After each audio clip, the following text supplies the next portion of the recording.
అది ఆంధ్ర రాష్ట్ర అదృష్టం అనుకోండి, ప్రజల అదృష్టం అనుకోండి.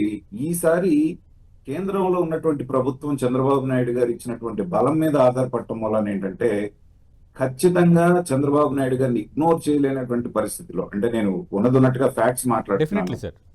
రాజకీయంలో ఎవరికి ఎవరి మీద ప్రేమ ఉండదు, కేవలం అవసరం మాత్రమే అనేటువంటిది బలంగా నమ్ముతాను ఒక రాజకీయ విశ్లేషకుడిగా. Correct sir.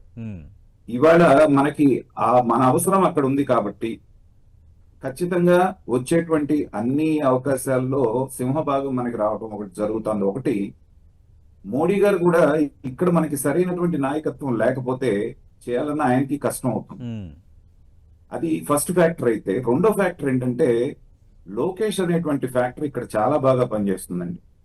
ఇందాక నేను అన్నట్టుగా చంద్రబాబు నాయుడు గారి జమానాలో ఏంటంటే ఈజ్ ఆఫ్ డూయింగ్ బిజినెస్ మీద కాన్సన్ట్రేట్ చేసి ఎంఫసైజ్ చేస్తే, ఇతను నెక్స్ట్ జనరేషన్ కాబట్టి థర్డ్ జనరేషన్ తెలుగుదేశానికి, రామారావు గారి తర్వాత బాబు గారు, బాబు గారి తర్వాత లోకేష్. అవును సార్. సో ఆ స్పీడ్ కి తగ్గట్టుగా ఏంటంటే ఇప్పుడు స్పీడ్ ఆఫ్ డూయింగ్ బిజినెస్ అనేటువంటిది ఆయన అందుకున్నటువంటి నినాదం. సో దాని ద్వారా ఎలాంటి పరిణామాలు వస్తున్నాయి, ఎంత ఫాస్ట్ గా అతను చేస్తున్నాడు. ఇవాళ నేషనల్ మీడియాలో లోకేష్ గురించి ఎలాంటి వార్తలు వస్తున్నాయి అంటే, మొన్న ఎక్కడో ట్వీట్ చూశాను నేను. ఎవరో ఒక లేడీ, పేరు నాకు గుర్తులేదు కానీ ఆవిడ ట్వీట్ చేసింది, ప్రతి రాష్ట్రానికి ఒక లోకేష్ కావాలి, బీహార్ లాంటి రాష్ట్రానికి 2 లోకేష్లు కావాలి, బెంగాల్ లాంటి రాష్ట్రానికి 4 లోకేష్ కావాలి అనేటువంటిది. అంటే ప్రజలు ప్రతిదీ గమనిస్తున్నారు.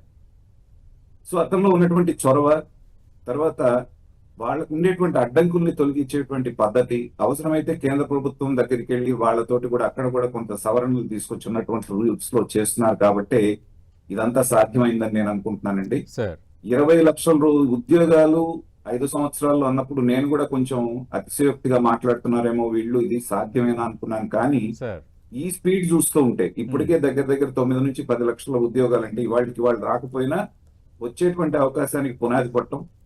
మొన్నటి దాకా ఒక 10 లక్షల ఇన్వెస్ట్మెంట్, 10 లక్షల కోట్లు వచ్చి ఈ ఒక్క సమిట్ లోనే 10 నుంచి 13 లక్షల కోట్ల రూపాయలకి పెట్టుబడులకు ఎంఓఏలు జరగడం అనేటువంటిది చాలా ఆహ్వానించదగ్గ విషయం సతీష్ గారు. ఈ పద్ధతిగా చూస్తూ ఉంటే ఏంటంటే ఇదే కోఆపరేషన్, డబుల్ ఇంజన్ సర్కార్ అని వాళ్ళు ఏదైతే అంటున్నారో, ఈ కోఆపరేషన్ ఇలాగే కంటిన్యూ అయితే ఖచ్చితంగా రాబోయేటువంటి 3.5 సంవత్సరాల్లో మరిన్ని అద్భుతాలు చూస్తాం అనే దాంట్లో ఎలాంటి అతిశయోక్తి లేదు సతీష్ గారు.